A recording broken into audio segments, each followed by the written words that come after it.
Wednesday, he they had a he and Pete and them and Junior and them used to study home by him. So he every Wednesday he will stay home from work and he will fast for that day and study. And I would go in the evening and go with the study with them. And most of them were young babes. So I would go and think, see, I'll more in the, not that I know much more than them, but with a put, go and put my 2 cents, you know.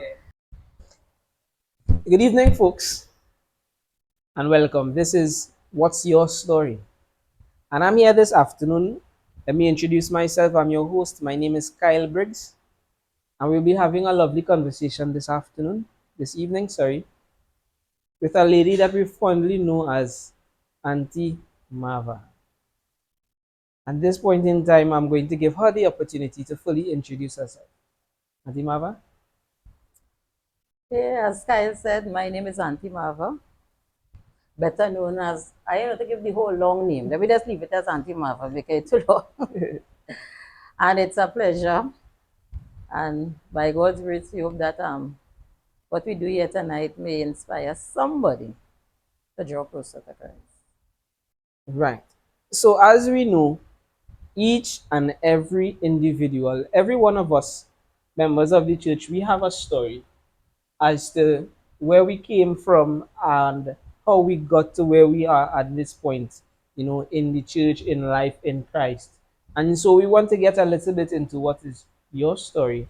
And the first thing I would like to ask is, what do you recall? What can you remember about growing up as a child? Hmm. Well, I was born in Kukurit.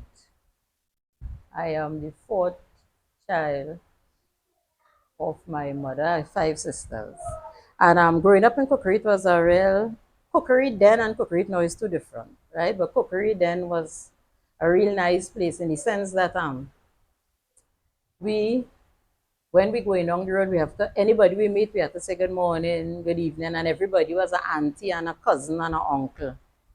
And they didn't used to beat us. You know, they said people used to beat a long time. They didn't used to beat us, but what they would do, they would tell mommy.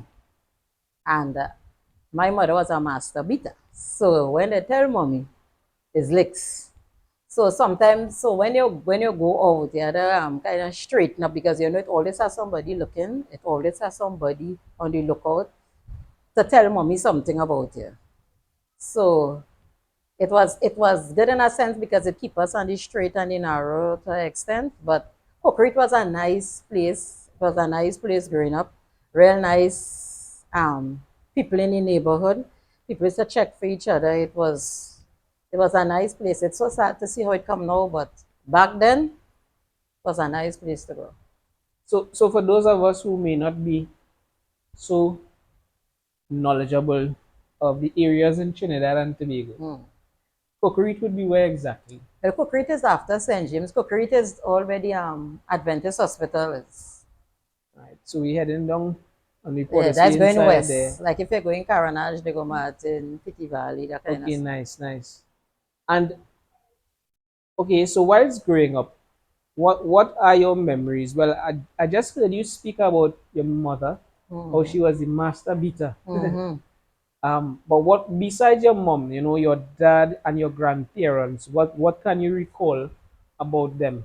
Well, I don't really know anything about my daddy. He died when I was just about going for a year. Wow. I was almost a year, and so I don't have no recollection of him at all. It's just from the little pictures that we had, like when he and mommy married and his ID card and so on. So I can't say anything about my father. I could talk about my grandmother. I know my grandfather, he never really, I never knew him, but I know his name was Richard Phillip and he lived in Grenada. But my grandmother was a Seventh day Adventist. And a lot of things that I learned is for sure because when I left school, while I was home not working, I was the one taking care of my grandmother. And so she would sit down and that lady will sing one set of song from the songbook. And she know all them songs word for word. And she had a song, I remember she had a song that she loved to sing all the time. I love thee, I love thee, I love thee, my Lord. I love thee, my Savior. And when we share by the part with, I love thee, and that you just know, but how much I love thee. And when the sweet action will show, she will shake up the shoulders and dance up to show the action. And so I had a real nice time. I mean, my grandmother used to beat me with slippers. She used to real fight me because she liked to run away. And I used to lock her inside. And so she used to look at me as the bad one. So, but I had to be tough because she wasn't easy. I never really hold up already and shake her, but I never lash her. But she beat me play. But in spite of that, my grandmother was a real lovely, lovely, lovely lady. And my mother, yeah, I that lady, my father died, and my father died when I was one. My big sister was seven, and there was five of us. So therefore, if she was seven, the other one had to be around six. Because I think we born 1 year, 2 year, 1 year, 2 year apart, close.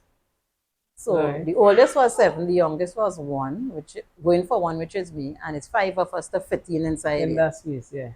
And my mother didn't wasn't working. My father was he was into construction. He had his own company, and every time I and it I used to be sad because everybody will meet me. My father name was really Emmanuel Neptune, aka Joshing, and people would meet me and tell me, boy, your father Joshi was a real man. Joshi teach them the trade, and Joshi.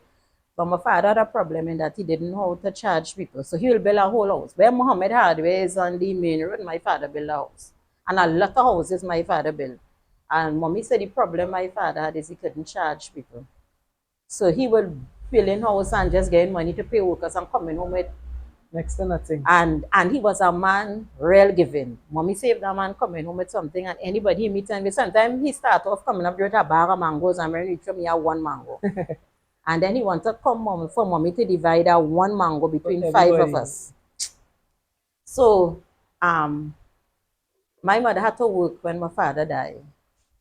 And because she never worked before. And I could just imagine how it would have been for her having five girl children and having to go to work and being very skeptical about your girl children.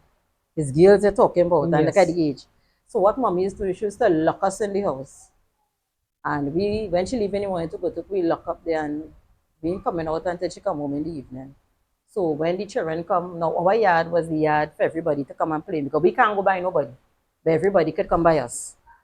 And so we talking to them. My father built the house with wood louvers. So we'll be talking through the louvers to the children outside in the yard, but we can't go outside until mommy come.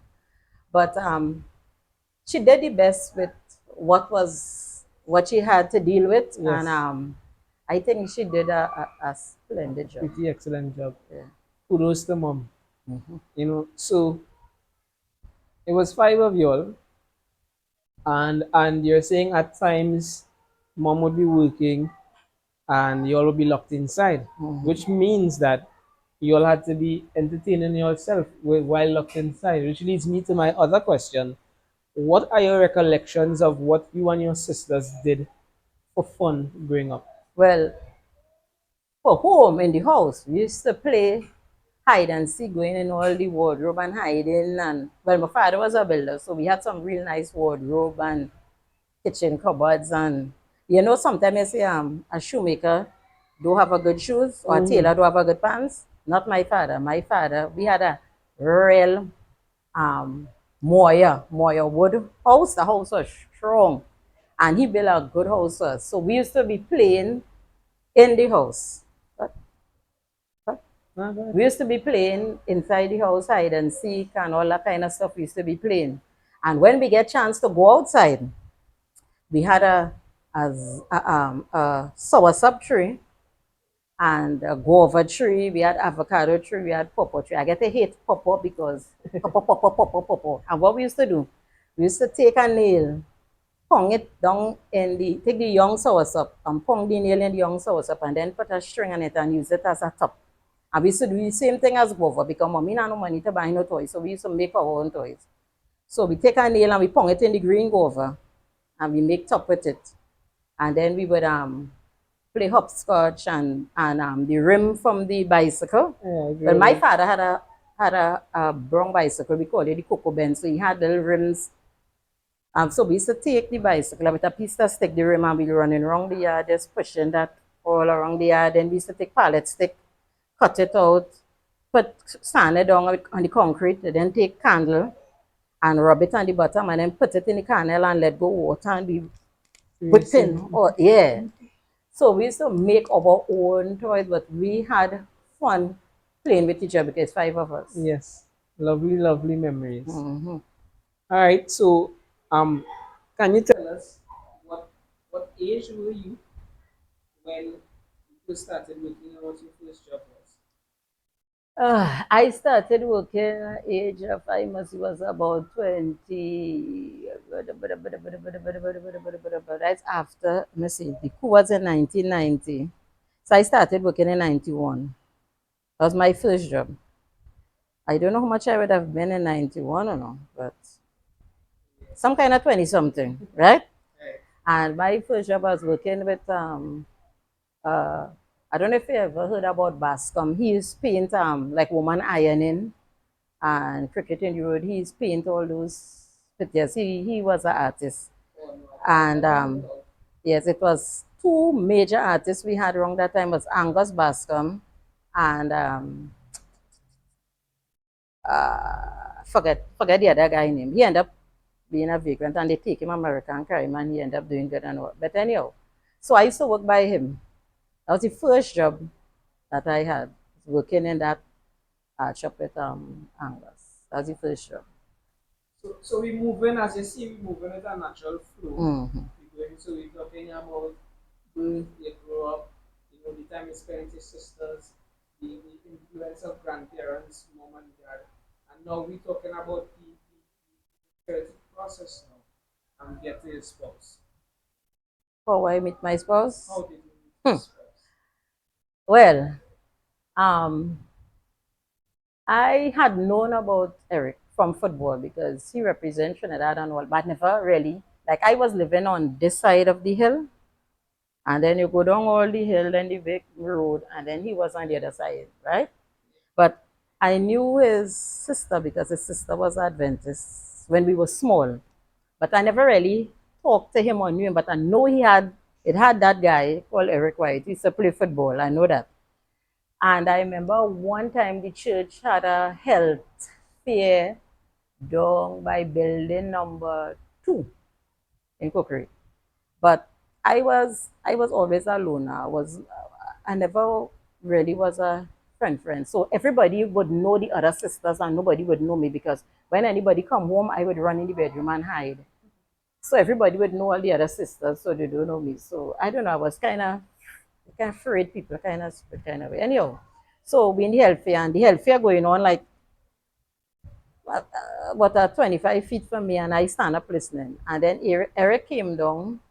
The health fair wasn't far from where they live, and he came down the hill, and I was standing up there, and he came and he stand up, and he started talking about asking me who I am and blah blah blah blah. Tell him well, you know tell him well Kathleen and them is my sister. He said I know all your sisters. Like, he went to school with two of my sisters, but he never know me. And we stand up there talking. Then the next night I went back to the health fair again, and I stand up right there. And he came again and we stand up talking. And that time World Cup was going on. And Eric is a Brazilian fanatic. Pele is almost like was his god, Pele. So he invite me, after we talk, and the thing finished, he invite me home to go and watch the game. So I say, what? Second night I talking to you and you invited me home? Say, nah, boy. So I say, nah. So then he tell me, well, he used to study with some fellas, right? And he told me that the fellas and them will be there. I say, boy, go by that man house, boy, ting. But I like my little football and like my little sports. So I end up going, we watch the game and so on. When he finished, a fella named Peter and he dropped me back home and so on. And then after that, he used to go Crisis Hour, which is a church in St. James, going up Bones Road, right? So he started coming to Cookery Church. Started coming to church and thing and trying to make a little small talk and thing. But that time I really didn't really wanted nobody in my life really, but started to talk and we started talk and then they every Wednesday he they had a he and Pete and them and Junior and them used to study home by him. So he every Wednesday he will stay home from work and he will fast for that day and study. And I would go in the evening and go with the study with them and them was most of them were young babes.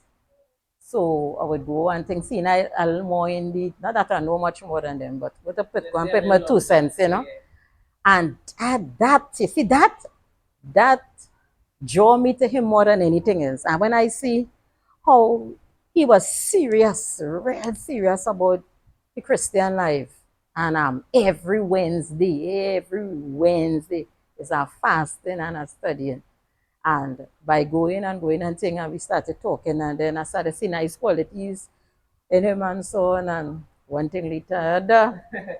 And but fifth is one thing, the spirituality of him is what is really what drew me to him. Yeah, yeah, And I could see that, whole concept of a man truly connected to God really helps to lead a home in the right yeah. way. So, with regards to life, the whole purpose of living is about, growth. Mhm. Life teaches us different lessons on different stages, and that's how we are able to improve. And so, if you could share with us what are some of the most important lessons that life would have taught you? Right. The lessons I learned from life is that to be honest, um, to trust God and to be myself.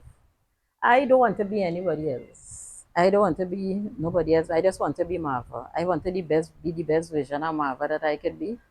And I have learned in life that when you have Jesus, when Jesus is all you have, then Jesus is all you need. And I have seen times when people fail, when family fail, when friends fail.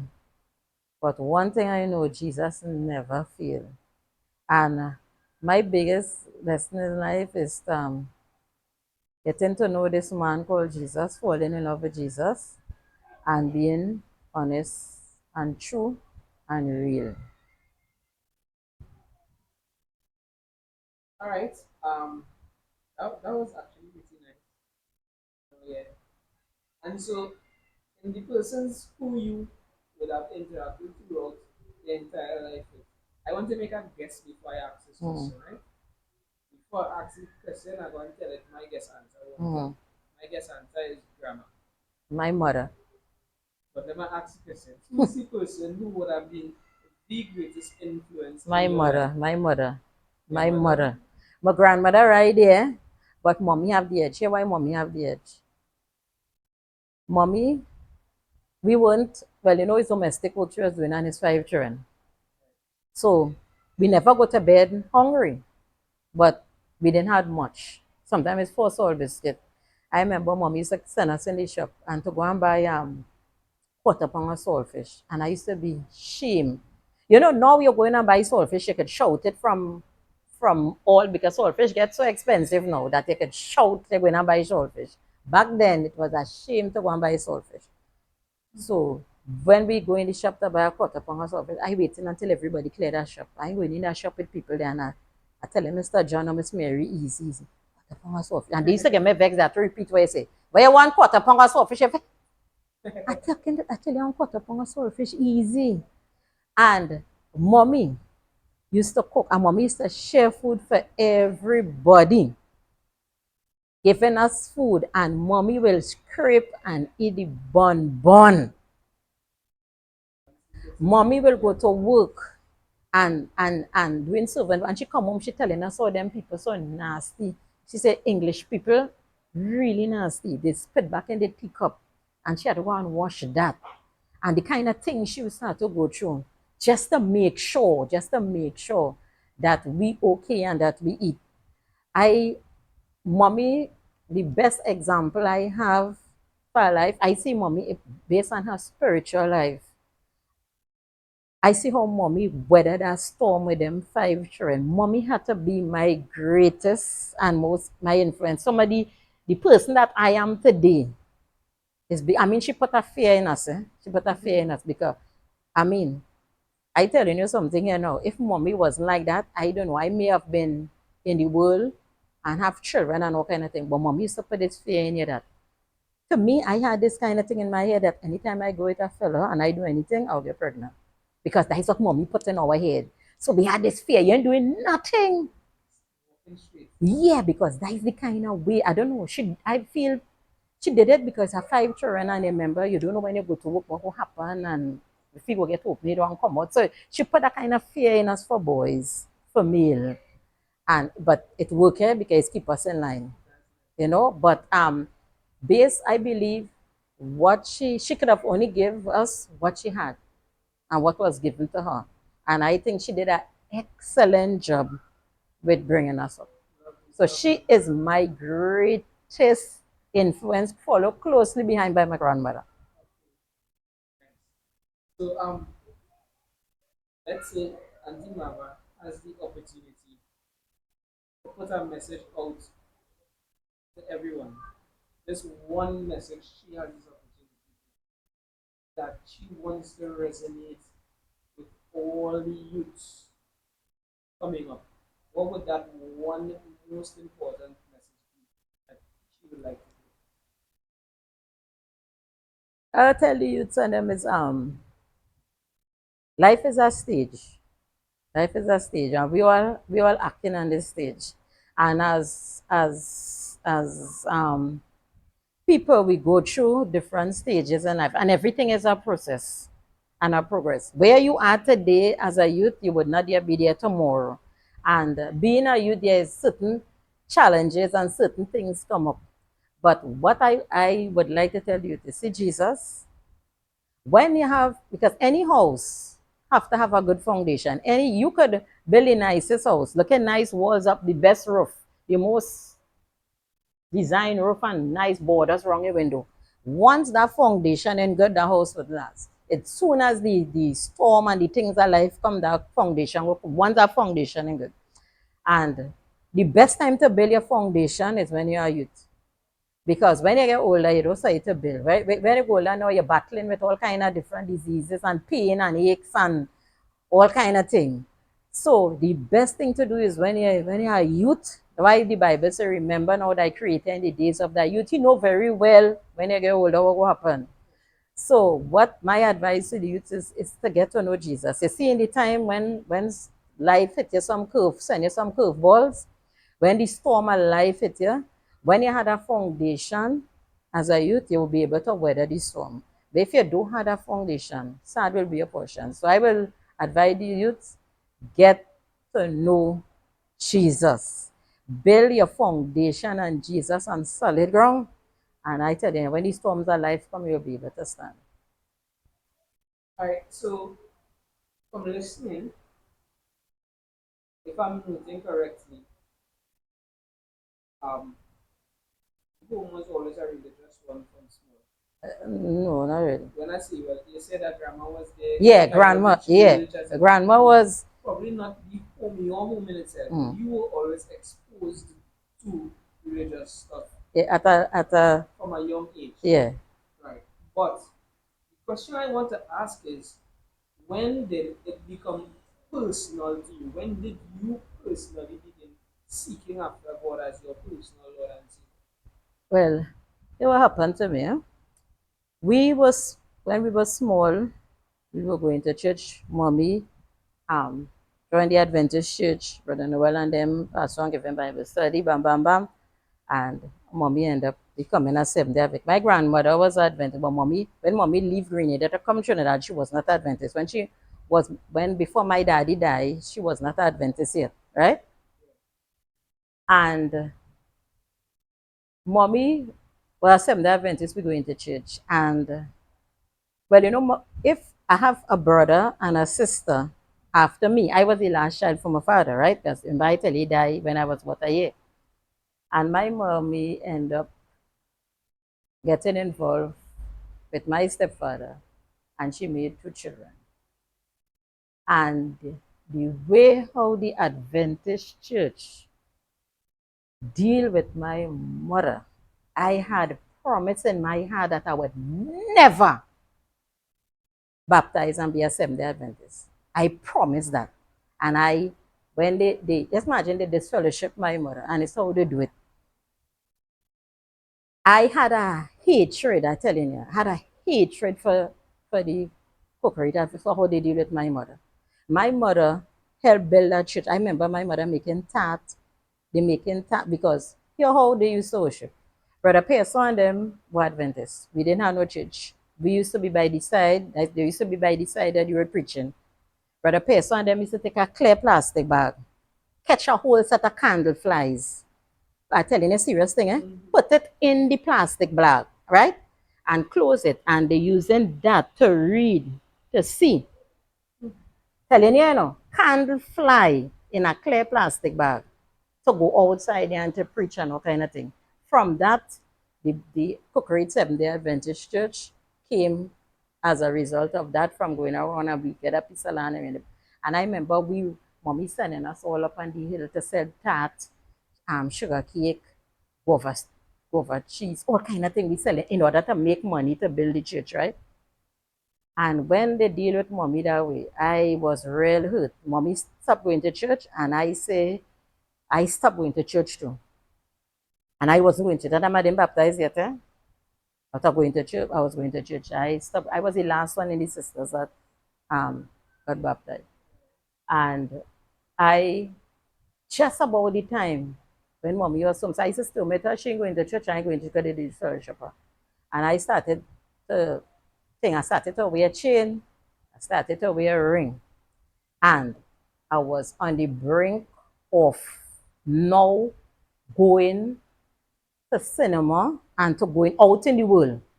I was about to make that in my mind. I was about to go that way because I say I ain't becoming no Adventist. I want nothing to do with Adventist, so I'm going that way. And just about that time, when in my mind I don't want nothing to do with Adventists, I hate them. It had a crusade up on the terrace of Bios. Brother Pope was the preacher. And well, the crusade there and thing, and I mean going to crusade because I don't want nothing to do with them. So there I decided to take and I'll walk up a little boardroom, I go up to the crusade, I sit down and listen to the crusade. Next night I go up again and listen. The third night I take the card, the baptismal card, and I bring it home. And I sign it up to baptize, right? And I send it and I drop it in. I sign up the card, but it wasn't really me signing up the card because in me the rebellious thing still in me. It's the vexation still in me, but I'm signing up the card. It wasn't nothing that, to tell you the truth, it wasn't nothing that was said in the crusade. It was just the Spirit working with me. So when the Bible workers on them now, see that I put the card now, bam, the next day they come knocking down the gate coming. Well, I get rid of them. I say, watch. I said, no. I say, if I didn't write in, sign up that card and send it in, all the way that never come here to give me no Bible. I said, don't give me no Bible study. I said, the Spirit work me. I said, I don't want all you coming in and give me no Bible study. Bad enough, and I run them. So I didn't know. So I ain't go back crusade after that. Eh? After I sign up the card, I ain't go back no more crusade at home. I'm reading my Bible and thing and at home. And so the Saturday come out for baptism. They send message and say that the transportation coming to take us down to Timberdora in Caranash Baptist. I say I ain't want to go down with no transport at rebellious still, you know. I ain't going down with no transport. I say if I truly decide, because all that time devil started to play tricks on me. I sit down in the toilet there and they telling me about, you going girl, we're going to do it, so they do your mother. They bring and all this kind of stuff. But mommy started back to go to church already, you know. Mommy started back to go, you know, but I still holding on to my rebel. And so I come and say, all right, change my clothes, I put my clothes in the bag and think I go down by the walk over, take transport, I go down Carnage. All that time, the devil still playing with me, still thing, I still wondering if it's the right thing I'm making because I still vex. I can't get rid of the vexedness. So I decided, all right, I said, Father, you bring me this far. I said, and if mommy could release these people, if mommy could forgive these people and go back, and it was, oh, they did it too. I said, then I had to be able to release them too. I said, because I said, so Father, I know how I go do it, but help me. Help me because I really need help and end up changing my clothes. But here me tell you something. Rain, rain, rain, rain. All the people getting baptized, they baptizing them in the rain. I said, Father, that time I used to straighten my hair. So I'm hair straight. And I said, why am I going to rain to wet up my hair? So when I step out from where I put in the gong and I step out to go in the sea, rain cut, I'm telling you. Rain stop falling. I go in the beach, baptize, come back out. And when I come back out, and I almost reached the step in inside the room to change my clothes, the rain come back down again. I say, Father, yeah, really, this, and you know, so that's how I end up coming back in church. But even though I come back in church, I still take a little time. I didn't really. I used to sit down in the back and ask church over go on. Then used to stick around one thing. No. And as time go on and thing, you know, start to do things in church and they start to and then I started being AY, be a superintendent, the treasurer for 7 years. And you know, I started and but but the things that really make my relationship, you see when I was younger, the things that I learned when I was younger, that had an impact for me and even right up to my life. My mind, when I think about Christianity, it does go right back to my young. Yeah. Yes. It does go right back days. I should say 75% of the things that I know it from back then. Not when I get back. Yeah. And so then, I mean, I can hear it because when you relate to the experience, there's a certain level of joy and excitement that I can see as Mm. well. So I still ask the question, how has your journey been with God? My journey had been it has been a kind of roller coaster kind of thing. You know, my biggest problem is continuing, starting and continuing. So I would want to read my Bible every day. I would want to, and I would want to, and I would want to, and I would want to. And some days I get it, and some days I don't. And but I have reached the point in my experience, my Christian experience, where I learned to rely totally on Jesus. I've learned that Jesus is the best friend that I have and that I will ever have. I have learned that without him I can't do nothing. And I have learned that he made the difference in my life. And I am nothing. And when Jesus comes into my life, he brings something in my life, but I am of myself, I'm nothing. And I'm in the experience now where I'm trying that every day should be sweeter than the day before. And it's a challenge. It's a challenge because naturally, by nature, we will pull more to do the things that is not right than to do the things that is godly. So it take an effort, and I ask God every day to give me the grace and the strength to make that effort to make that effort for Him to make it because I said I am a person I like compete and I like competition. I like to win. I just compete and I just compete hard. If I know I'm not going to win, I don't take the chance. And if I do go, I go in with it everything because I don't want to lose. And I'm saying the same thing I want to apply to my spiritual life. I am in the spiritual life and I am in the spiritual life to win. There's nothing about losing in this. And whatever it takes, I ask God that whatever it takes to give me the strength, give me the courage, give me the eyes that help me to see Him and to keep marching on this, pressing on the onward way, because at the end of the day, what I want to hear from God is, well done, thou good and faithful servant, enter into the joy of thy rest. That's nice. So to me personally, one thing I've realized is that on your journey, there are things about God that He reveals to you that is different from what you have always taught or what you have even been taught. And what is one thing that God would have revealed to you about Himself that you would like for other people to know? Um, my favorite book is Patriarchs and Prophets, right? It's my favorite Ellen White book.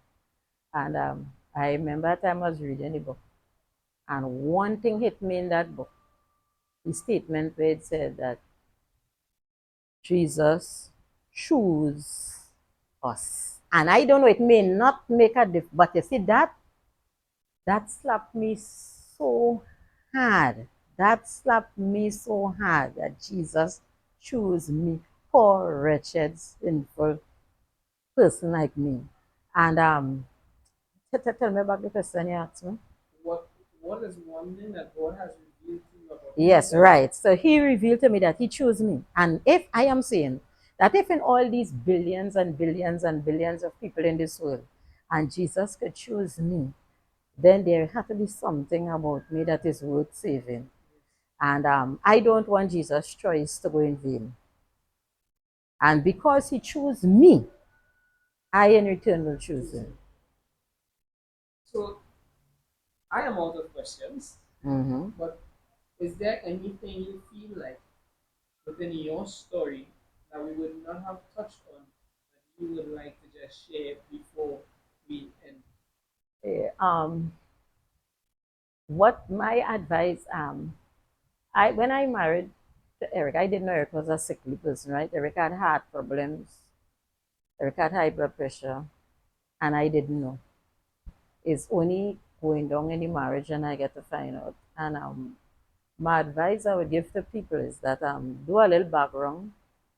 You're going to get involved with somebody and thing, it's best you do some background into the person, the physical health and all kind of. It could save you some hardship and it could save you some things down the road that you didn't. Take me by surprise. Yeah. And but that experience made me stronger, because I remember when Eric was in the hospital and everybody had written off Eric. I remember Pastor Reed, because Pastor, before he was Pastor Reed, he was Brother Reed, and he used to be by us and to see my big sister and his wife was good friends. And I remember many times he came and saved us some relics. And that time, mommy make rice porridge, and I hate. There are some things I hate. I don't like porridge. I do not drink porridge. You care what it is? I hate dumpling. I do not eat dumpling at all. And inside of cake, inside of sweet bread, inside of bread, I just want the hard outside. And I remember that time he was making, mommy make rice porridge for us a Saturday night. And licks from the table, teeth it. I kite. Every time the thing come here, I want to vomit. Every time thing reach here, it didn't touch my mouth yet. And again, cold bumps. And Brother Reed, but he was not pastor at that time. Brother Reed came by us because I love Scrabble. I said challenge Scrabble. We used to play Scrabble till morning. We love Scrabble. And when he came by us to play Scrabble and thing, and he saw us around the table with this big bowl of rice porridge. And Brother Reed take the porridge and he eat my own, he eat this one and help us. You know, mommy do the remainder of the porridge. Mommy wash the porridge and give us as rice the next day. Hey. So yeah. So what I'm saying is, in my experience, what I'll advise people is really to find out. And even though Eric was sick and all of that, it helped make me stronger, because when everybody did write him off, everybody, who Barrett area church, plenty people, I sure Sister Charles and one was did write him off back in that time. And I say, Father, I remember that time I came home. We was living in El Securo that time. And after drive from El Securo to Port of Spain General Hospital and come back. So I go in morning, I go in 11 o'clock, and I go in the evening. 3 times a day I go in because Erica, he was blind. He lose his sight. He wasn't seeing. He was blind. And I had to go and feed him and clean him and all this kind of thing. And I remember that time I'm coming home. I don't know how I drive from Port of Spain to El Securo. Not me drive that van because I was crying right through. And when I reached 6th Avenue, I saw two Sister Roberts and Shani mother, Sister Gail, I think I saw them. And they tell him, prepare for the world because he going to die when they see him and blah, blah, blah, blah, kind of thing. And I reach home. I started bawling. We were living on the 4th floor, the last floor of the apartment. And I say, Father, show me something to let me know that Eric ain't going to die. Give me a sign, give me a sign, give me a sign because I a child and he can't do me that. And God send me to the text. Just like that, clear as day. Here the Lord said, take no thought for what eat and drink, for God will take you. And here now, man, when that text hit me, and then he gave me a song, Father, I stretch my hand to thee, no other help I know. And when he gave me that text, I take no thought about tomorrow, for tomorrow to take care is sufficient for the day. I knew from that Eric wasn't going to die. And that helped me right through and Eric stayed in the hospital for 4 months and 1 day.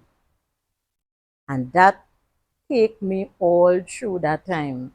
So it sometimes life may sometimes you might study why you and why that happened to you. But that experience helped build me, helped make me stronger. And I always tell him I wouldn't trade it in sick as he is and with all the baggage that he came with, I would have married him again, you know. So yeah. So my story is so my story in closing, right? Because we closing, right? Right. So my story, God is writing my story. And my story isn't finished as yet. And I ask God every day to help me not to take the pain from him, but to leave him with the pain that he will continue to write my story because he's the author. And so my aim is to leave the pen in God's hand as he continues to write my story. And my story will end when I take my final breath. And my advice to all is that allow God to write your story. You may be tempted to take the pen from him to write it, but leave him, let him write the story because he's the author. And in the end, you will go home to reign with him. Auntie Marva, your story was lovely, and we thank you for sharing your story with us. Pleasant evening. Thank God.